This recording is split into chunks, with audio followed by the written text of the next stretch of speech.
All right, so hello, hi, how's everybody out there doing today? It is of course your boy Volandis back with another video, and I am so happy to be back and doing these videos and making these videos. It's been a long time since I sat down and made a video like this one. For anybody who is interested, real quick, my chemotherapy and my leukemia diagnosis and all of that stuff is going as scheduled and is going to plan. I am doing all right for the most part. Clearly, I've got some things that, prevent me from wanting to sit down here and make these videos or go out and make some videos. But for the most part, I'm doing okay. I'm feeling okay. And honestly, it's all I can ask for at this point in the journey. So for anybody who's wondering, I'm doing all right. I'm doing okay. I'm sick a little bit. I'm hurting a little bit. But outside of that, I'm doing okay mentally. Here and there, things get rough. But for the most part, I'm doing okay. All right, but with that out the way, in today's video, we're going to be talking about some lenses that I am absolutely in love with. And that is the DZO Vespid Prime lenses. Now, lens choice is probably one of my favorite things when it comes to filmmaking. A lot of people may not care about the lens choice. Some people may care about camera choice more. They may care about lighting more. They may care about set design more. A plethora of other things may be considered before someone considers which lens they're going to use. And that's okay. That's why I think filmmaking is amazing, because everybody's different. Everybody has things that they care about more than the next thing. And I care about all of those things too. I think set design and lighting is probably one of my favorite things to focus on when doing any type of video. Like this video here, like everything is where it is for a reason. The lighting is, I'm sitting here doing this video in this spot because of the lighting for a reason. So all of those things matter to me. But when it comes to lens choice, I feel like there's so many different ways you can go and so many different things you can do when it comes to lens choice.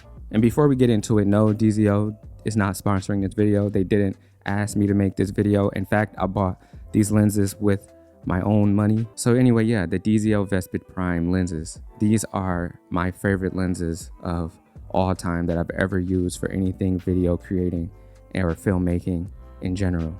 And in my opinion, these are the perfect lenses for anybody, whether you're just starting out or if you're a seasoned DP or filmmaker. I feel like these lenses make everything look so good and feel like a movie. I mean, in fact, when you open up the box to these lenses, the box literally says, make your movie. So they're telling you what these lenses are capable of before you even get started. Some people may even consider these DZO lenses pretty expensive depending on who you ask. But I think if you're just starting out, even if you're not just starting out, if you're looking for a budget lens and you're looking for a budget lens that does things really well and renders colors really well and has all the things that you want within a prime cinema lens, these are probably, in my opinion, the most perfect lens that you're probably going to get for the money. And I think that if you can afford these lenses, in my opinion, they're pretty affordable considering how expensive lenses can get. But if you can afford these lenses, then you'll be doing yourself a huge service in the videos you're going to make and the films you're going to create using them. And these DZO Vespid Primes have been on my camera since I first used one a couple years ago. I use them for quite literally everything, whether that's making these sit down talking head videos out in the streets, videos around the house of my cats, whatever the case may be. I'm using a DZO Vespid Prime lens. Now the lenses that I own are the 75, the 50, the 90 millimeter, the 35, and the 21 millimeter. Now out of all of these lenses, my favorite one is probably the 35. 35 is my favorite focal length, so that's one reason. Another reason is I think it's the most balanced of all of the lenses. I think you can use it for quite literally everything depending on what you're making. But for me, it works out in most cases.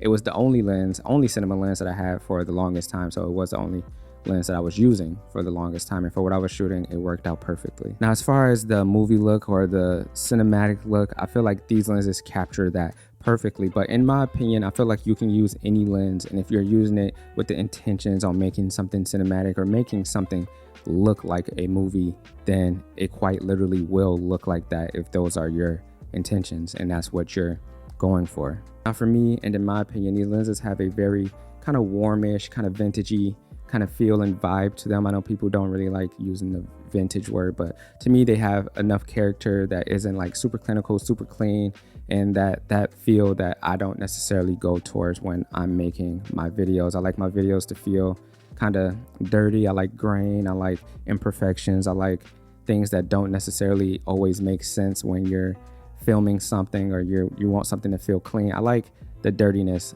of and imperfections of lenses and cameras and everything that has to do with photography and filmmaking. And I feel like these lenses are a good in between for both of those. I feel like if you want to make something super clean and clinical, you could use these lenses. And if you also want to make something kind of vintage and dirty, you could also use these lenses because they work great for both things. Where the lenses are also beautiful. They're built really, really well. Actually, I dropped my 35. Well, I didn't drop my 35. My friend dropped my 35 off a tripod. Still works. I dropped my 35 again. Actually, I did drop my 35. I dropped my 35 off the side of my car when I was trying to film myself in my car, and it still works perfectly fine. The focus throw still works perfectly fine. It's just an all-around well-built lens. I have one that fell on the ground twice, so take it from me. The lenses come in either PL or EF mount. I usually use the EF mount and adapt it to my Sony camera, which is something that I don't love. I wish they made an E-mount version of these lenses, but that makes sense. A lot of cinema lenses don't make E-mount versions of their lenses for whatever reason, but it is what it is. Something else that can be a problem and has been a problem for me is, like I said earlier, they're heavy, which is a good thing in some cases, but when I'm mounting my camera to, say, my skateboard, my car, or whatever the case may be, the fact that the lens is so heavy is going to weigh the clamps down sometimes. Sometimes I'm doing this stuff on a budget, in a hurry, and just like kind of throwing stuff together, which is why I should, probably take my time and do less of that so I don't drop my camera and lenses. But I'm using one suction cup clamp or just one clamp with my skateboard, and the lens is just weighing. It's just not enough to hold the lens up, which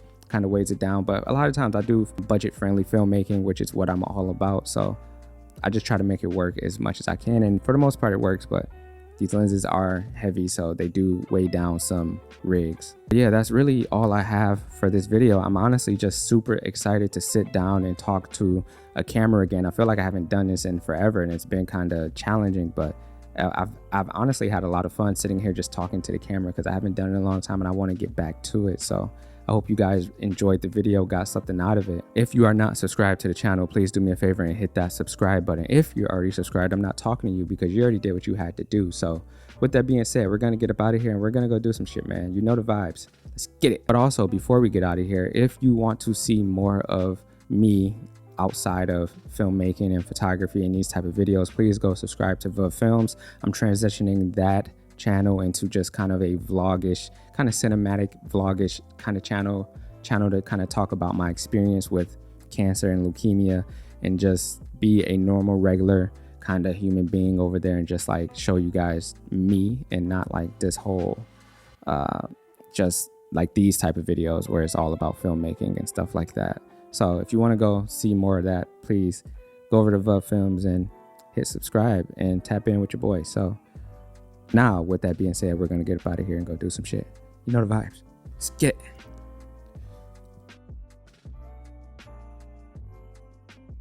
I think I've lost my mind. And I was always taught that when you lose things, you should go back to where you last had them. And that's where I keep running into you. If you're listening, I miss you.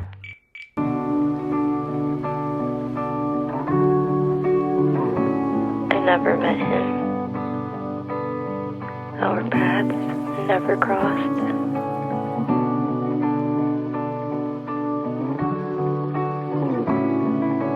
So what am I missing? What have I lost?